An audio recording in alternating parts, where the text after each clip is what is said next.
Good morning, everybody, and welcome. My name is Simone McIntyre. I'm your moderator for the panel this morning on music being the unsung hero, and how music can impact revenue and how we can capitalize it. And with me, I have Sydney Levine, who is an educator and consultant and a pioneer in acquisitions, the founder of Film Finders, which was the first global acquisitions database for feature films, which was then taken over by IMDb Pro. And I also have Kelly Woolfolk, an entertainment lawyer from the US, who's also an artist advocate who works with artists from everywhere from Cuba to California, who are multilingual like me. I love that. Yes, so that was a quick intro because we don't have a long panel today, as a long time slot.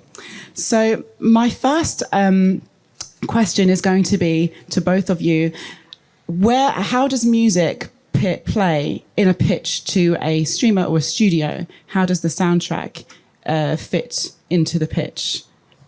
So it brings to mind for me, how many of you know Mel Brooks, the comedian?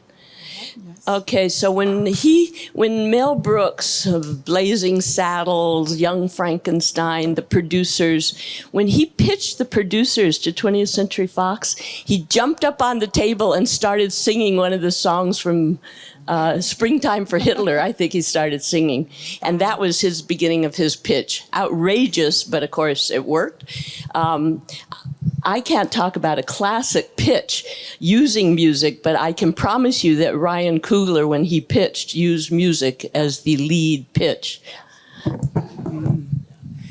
I would agree, because I think one of the most important aspects of music when you talk about film is the emotional impact that it has and how emotion carries a message often. You mentioned Ryan Coogler in Sinners. For those, most of us may have seen Sinners by now. There are times when the music wasn't even necessarily the feature of the scene, but it was carrying throughout. And so we felt ourselves being kind of transported through this experience. And of course, the scene where there's all the dance and the different genres, it was very, very moving. And then you think about certain iconic songs. And in terms of streamers, sometimes they want to just hear, you know, they may not always necessarily have the concept where they get the emotionalism of the music that can hook them into understanding, okay, this is going to be a sad scene, or it's going to make people dance, or whatever it is that carries, you know, the message in a way that sometimes the person you're pitching to may not understand exactly the cultural aspect of it, but the music can convey something that, you know, a screenplay potentially might not give them in that way. So. Yeah, I mean, I would just say that I feel in my own opinion, a composer is like second under the director in terms of working with our emotions and creating character, and really is such an important part of the storytelling, really important part.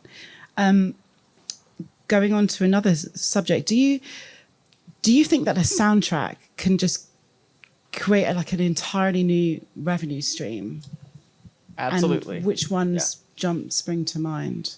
So soundtrack is huge. It's a huge source of revenue. Your soundtrack is one form of your IP, your intellectual property. It's great for licensing, whether it's for performance rights, festivals, you know, spin-offs, people doing TikTok videos, all kinds of things. Soundtracks are huge. I mean, if you look like Waiting to Exhale, right? That classic Whitney Houston song, which ultimately garnered Dolly Parton a ton of money because she was the writer, right? She had the publishing rights to it. Soundtracks are iconic. The Sinners soundtrack is going to be huge. Kendrick Lamar has done a lot of things with Black Panther. You know, sometimes we go because we want to hear the music. We want to know, or we'll buy the soundtrack because I remember hearing Rihanna's song. I think it was at the end of, I don't know if that was in the Black Panther movie. It was one of the spin-offs. Fantastic. So soundtracks are a huge source of revenue, and streamers and companies are looking for that. What are the ancillary sources of income? So it's a big deal. Yeah. And do you want to add to that?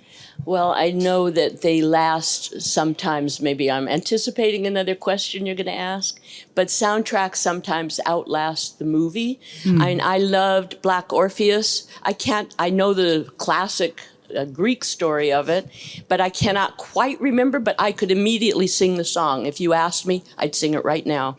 Same with Umbrellas of Cherbourg. Yeah, I know the story, and I loved Catherine Deneuve, but I can sing Umbrellas of Cherbourg immediately. There's so many songs in my soul that I just will always remember, and the movies may be forgotten. Somewhere Over the Rainbow, classic example. Yeah. Right. Can you think of any films that come to mind where a song, a particular song or a soundtrack has actually revived people watching the film? So it's actually given it a new life. Yeah, I realized I said Waiting to Exhale. It was The Bodyguard when Whitney Houston did the Dolly Parton song. Yeah. And well, upon her death, right, and Kevin Costner spoke, there was sort of a revival of that song. I need to think a little bit about specifically, but the answer is absolutely yes. Can you think of one, Sydney, offhand? Well, I know because I did like Umbrellas of Cherbourg, the song, so much, and it came to my mind. Oh, I liked that movie so much that the song came to my mind. I had to go watch the movie. But I can't think actually of a revival either yet. I think music lives so long, right, that and people may not necessarily associate a particular song with a film if you haven't seen the film, but the song, it lodges in our bodies, right? Emotion we carry with us. And so, songs you may have heard from your childhood. I think about, the soundtrack of my youth is Donny Hathaway and Roberta Flack and Al Green, all this stuff I heard my mother listening to in the 70s in San Francisco. And so those may not have been specifically associated with a particular movie, a screenplay, but music carries us, right? It matters. And so, I will go back and watch Sinners again and go, now I'm paying attention specifically to that song. That's what this is. Again, Kendrick, right, with some of the things he's done. I mean, he's masterful in what it is that he's communicating with his work. And a lot of his work will now live on beyond, certain kids may not know, Black Panther in 20 years. I think they will, but, but the songs, I have a 15-year-old, and he absolutely knows not just who the performer is, who produced it. They're going to hear messaging in the music, and the message is a big part of what makes the music impactful too. It's the melody and all that stuff, but what are they saying?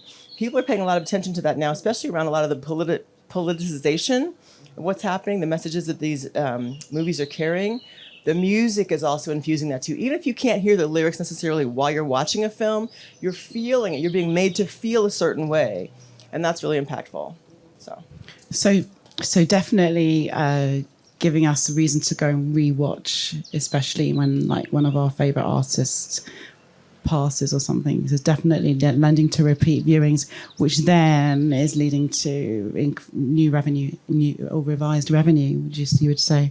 I do have an example. Right now, Richard Lorber spoke about his catalog of films, and he releases, along with the new releases, repertory. And what he's discovering is the young people are discovering theatrical features on the big screen for the first time. They're tired of looking at the little screen, and they are going to the repertory films. So in a similar way, like they're showing Nouvelle Vague about the making of Breathless. I listened, again, a song came to my mind, Le Tourbillon, and I thought, oh, that's from Jules and Jim. I got to watch that again.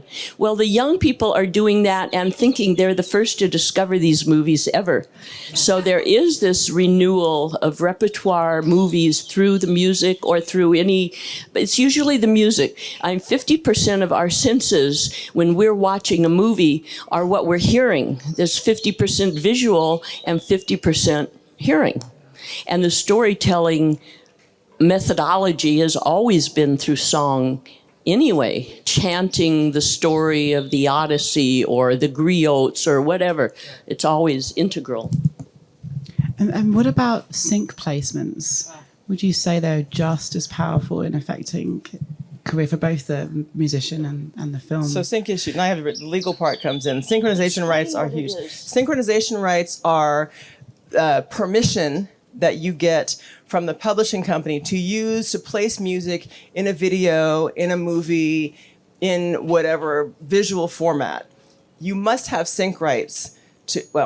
People can place them, but you're going to get a lawsuit. If you use someone's music without permission, you're guaranteed to have some trouble, especially if it's a well-known artist or whatever.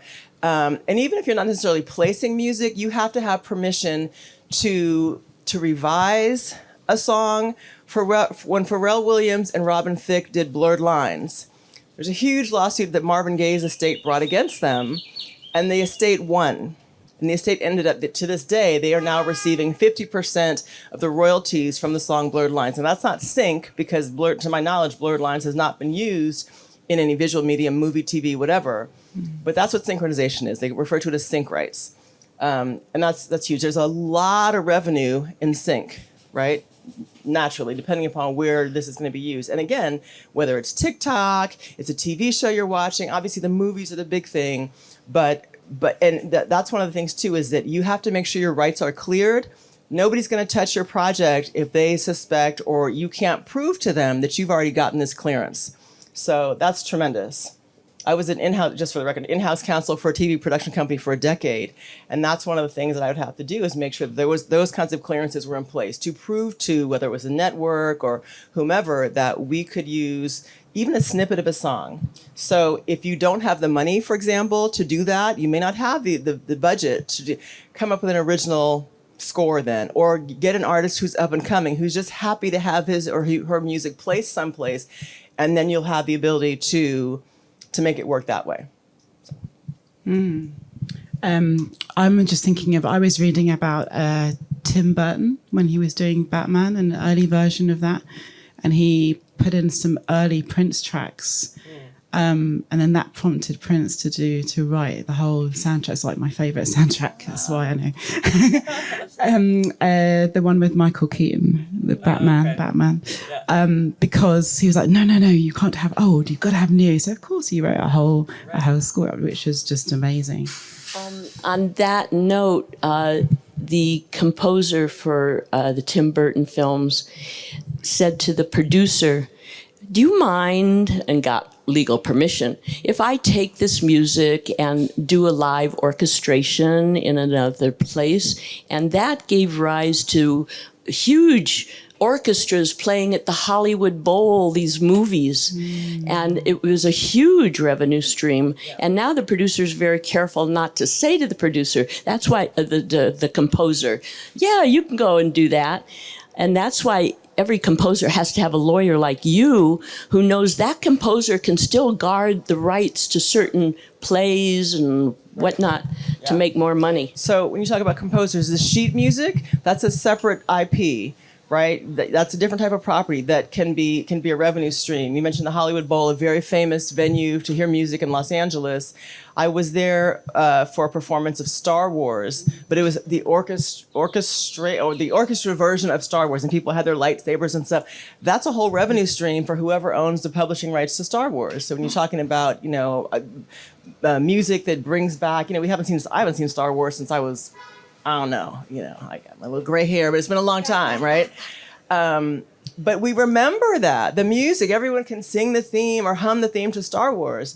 And so there's revenue in the sheet music, there's separate revenue in the lyrics, all those things are broken out. The master use, we hear about master use licenses, that's a complete body of work that you have to get permission from the record company to use. So there's different types of revenue streams, and and when you're pitching to, everyone always uses Netflix, and I keep going, everyone's not going to get on Netflix, but part of your pitch can be, well, we have sheet music, the composer has granted us rights, we've got lyrics, because sometimes you can license different parts of the work as different revenue streams. I mean, I could go on and on about this. No, it's great. Are we going to touch on AI? We have to touch on AI because it's huge. I'll wait, but you let me know. We can jump off on AI. Yeah, should I go? Go ahead. Yeah. Okay, so AI, everyone's saying, oh my, and it's a wonderful, wonderful tool.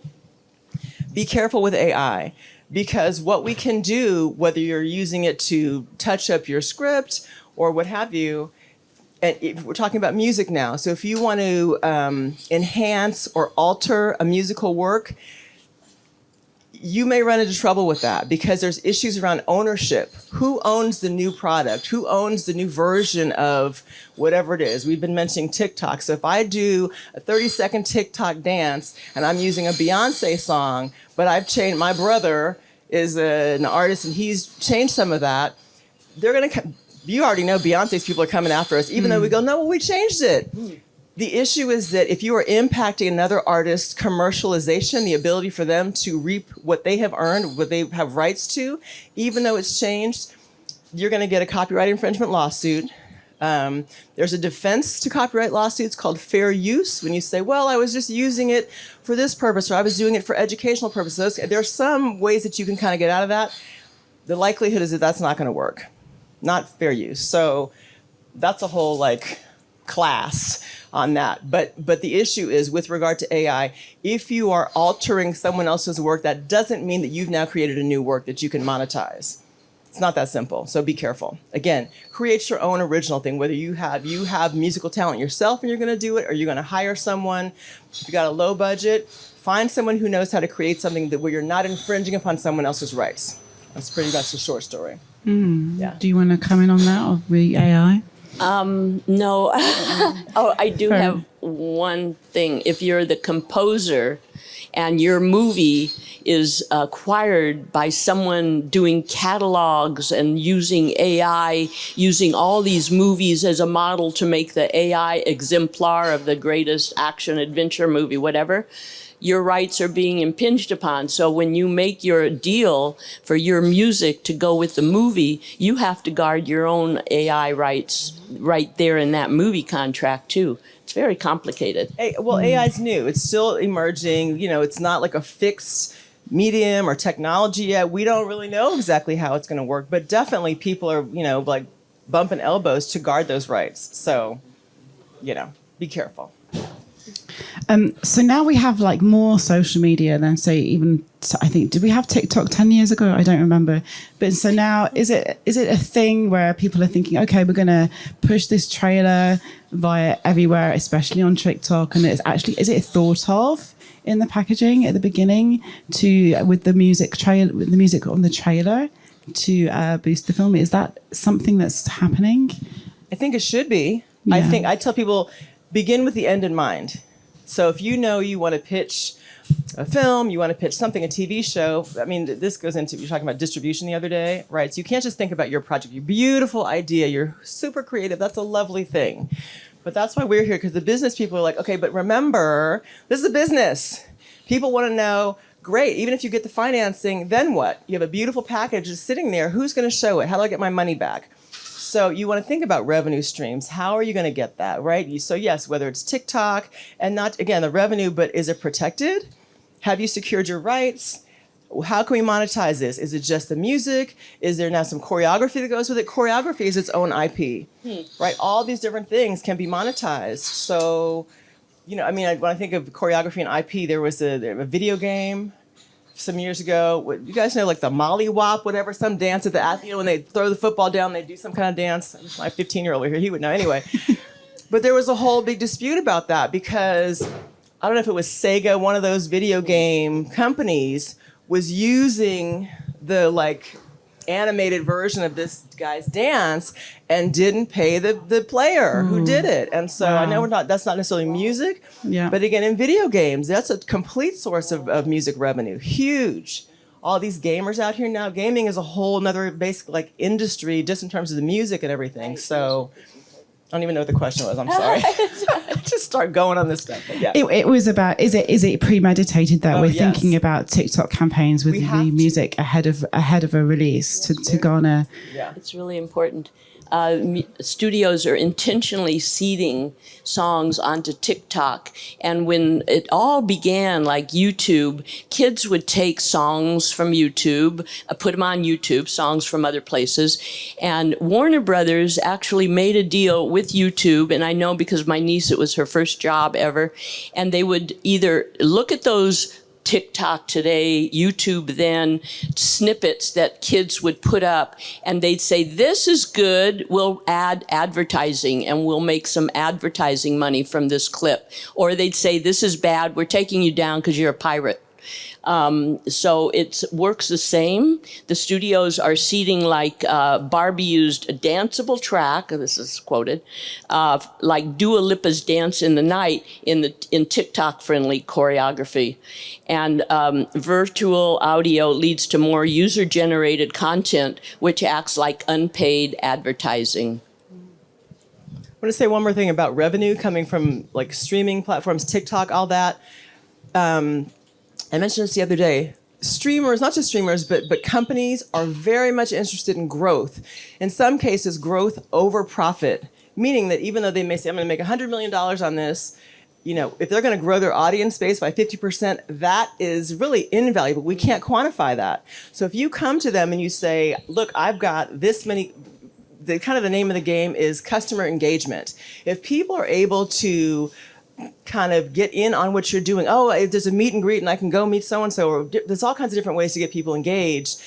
Following along that, that's letting, you know, your potential production partner or your distributor know, I'm bringing value that, you know, this goes into data and all that, but, you know, you can begin to kind of quantify how you will help these different platforms grow. Streamers, fast TV or fast channels. Fast channel is free ad-supported television. So Tubi, Roku, where you don't have to pay for it, the advertisers are paying for it. They're getting advertising revenue, so you can get your show up on to a platform, and then they're getting music revenue, you know, from that, and then you're getting exposure. There's a lot. There's a lot. I know it's a short panel. Okay. Just, yeah. Can you both give me some examples of music that's really impacted you in film? In films? Yeah, your favorite. Well, so much has. But I'm trying to think what specific impact it has, aside from my remembering it and always having a certain feeling from remembering it, which is why I remember it.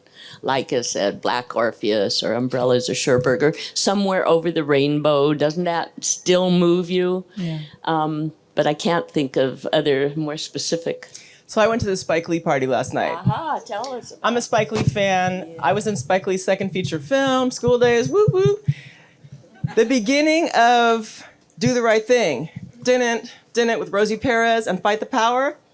Huge. And I wasn't a huge Public Enemy fan at the time because I just didn't know. I was more Tribe and all that. But that, you know, you hear those beats and instantly you know, okay, that's what this is about. And it was a political statement, all that. And so music is political. Music is, you know, can make you, you know, you're going through a breakup and it does this to you and it helps you get it out. So there's a lot of different things that come to mind. But Fight the Power is the one that came up. And Rosie doing her little dance. And that became her thing. Then it blew up Rosie's career. So, yeah. Do you both think audience members are more likely to remember a line of dialogue or music? I think music, like I said, music is emotional. Totally. Yeah. They remember the music. Yeah. Yeah. And I remember in La N, the music was fabulous. It was rap. But I do remember the line, how's it going? As the man jumps off the building and he says, so far, so good. Yeah. So that's a line I remember, but it's the music. It is. We can associate music with different times in our lives. Oh, that was when I was in college, this song, or, oh, you know, my best friend, something happened. Is music that anchors us. And that's why I said it's so important that you choose your music well and that you find these, it's a revenue stream. And I hate to kind of commercialize it in that way because it, you know, as creators, that's what matters.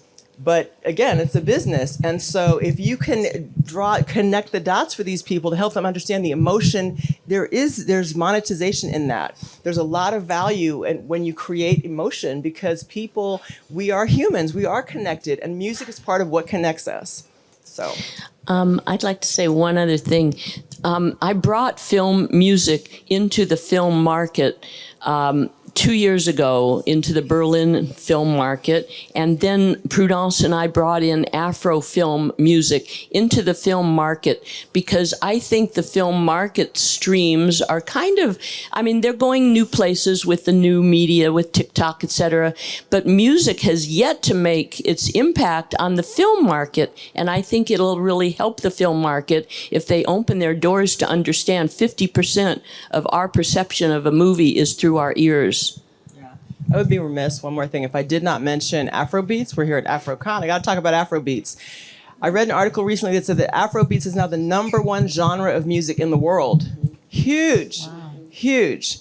So you need to incorporate some Afrobeats or some type of something that's going to make people move, literally makes you move. If you're not moving to Afrobeats, I'm sorry for you.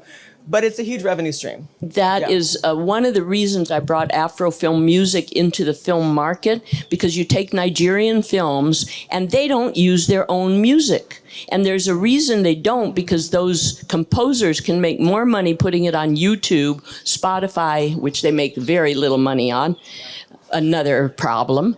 But why don't Nigerian movies use Afro beats? Because the composers don't work on such low budgets as the Nigerian films. So if you see like The Black Book, it incorporated the music. That was a major, major big deal. And it should be used in every single African film, and they don't do it. There's a total disconnect, which makes no sense at all.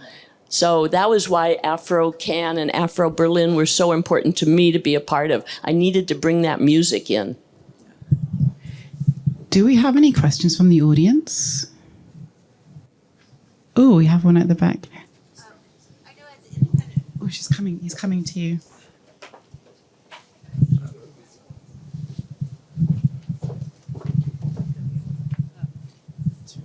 Thanks. As an independent filmmaker, a lot of times budget's very low, and sometimes I've pulled music from where it's free. Okay, it's too early. Libraries. Yes, anyway, so if you have that kind of music where you don't really have to pay, it's like public domain type music, and the movie's a success, do those musicians have any claim to their music later? And I just became very curious about this. Once it's in the public domain, that's it. That's it. So there's no going back. But if you like the composer, then you can hire them later, or would they come to you, or has anything like that ever happened? I've not had that experience personally. If the composer is still living, it surprises me that it would be in the public domain if the composer is still alive. There's a lot out there. I mean, I think because a lot of musicians unless they've put it there, they've said, okay, like there's open source technology, right? That everyone's ChatGPT is open source. We can all get on there and play with it, and no one's going to say, well, claim whatever you created through ChatGPT if you don't commercialize it. For a composer, that would have to be a choice, right? That they put their music in the public domain if they're living. If it's Beethoven, ain't nobody coming for Beethoven like that. Sorry. So, but I'm not certain about, you said, would a composer come to you? Possibly. It's fact-based, right? Like, what is the situation? I think certainly if people smell money, they may come and say, well, let's, collaborate. If you go to someone and, like, I've got a very low budget, but they believe in your project, maybe you have some other work that they can see. They're willing to, I'm going to give you this type of this product, or licensed it to you at a very low rate, or licensed it to you for free for 6 months, and then you pay. It could be back-end profits. I mean, there's just lots of different ways that you could kind of negotiate it. Well, I'm not sure if that answers your question. That is helpful, but then we talked about AI. So if you take a song from public domain and then modify it with AI, does that then become your own? Once it's in public becoming your own, you would have to copyright it, right? Okay. But public domain is just that. No, there's no claim in the public domain.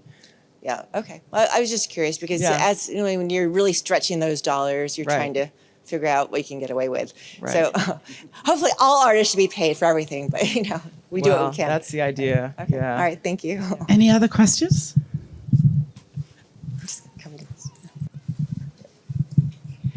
Hi, thank you for your conference. It was really interesting.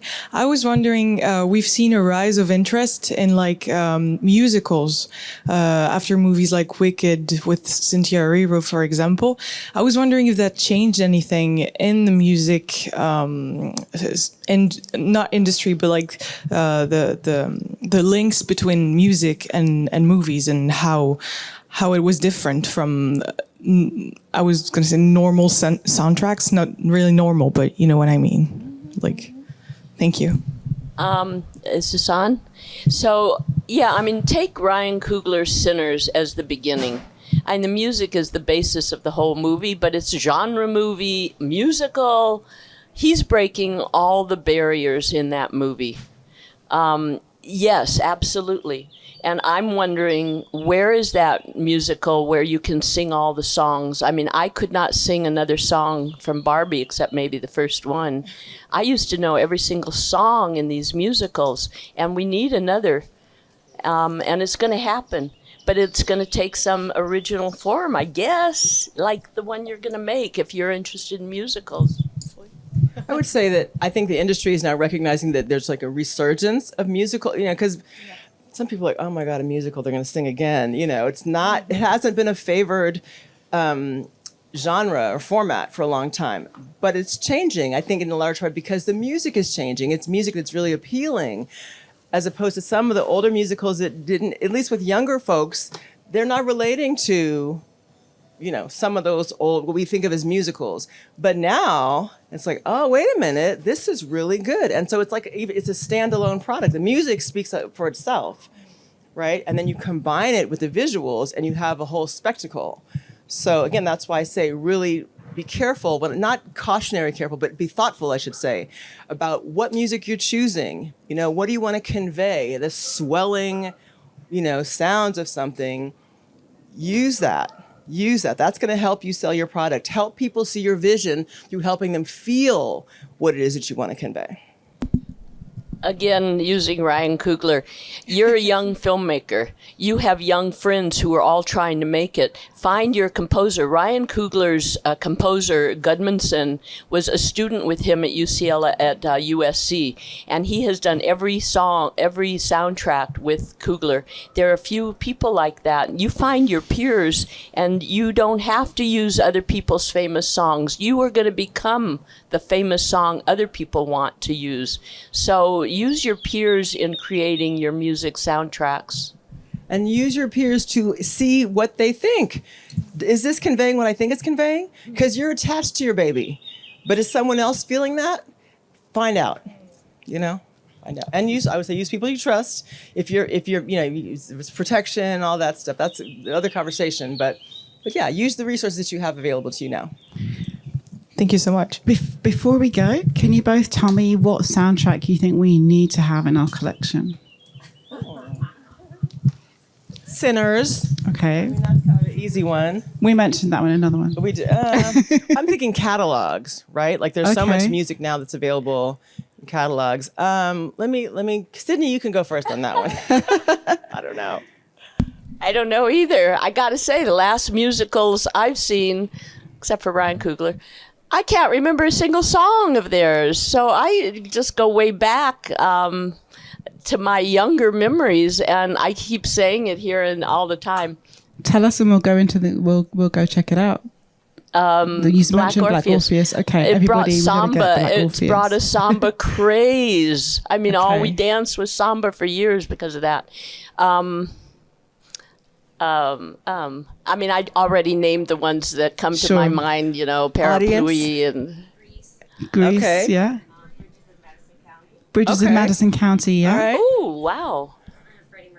Freddie. Oh, yeah. Okay, yeah. Yes, Freddie Iconic. Mercury. Yeah. You're the experts. Right. What Thank moves you. you? And that's a way that you can figure out, like, what do you remember? What has impacted you? All right, then that's your template. So thank you. That was a really cool conversation. Thank you very much. You're welcome.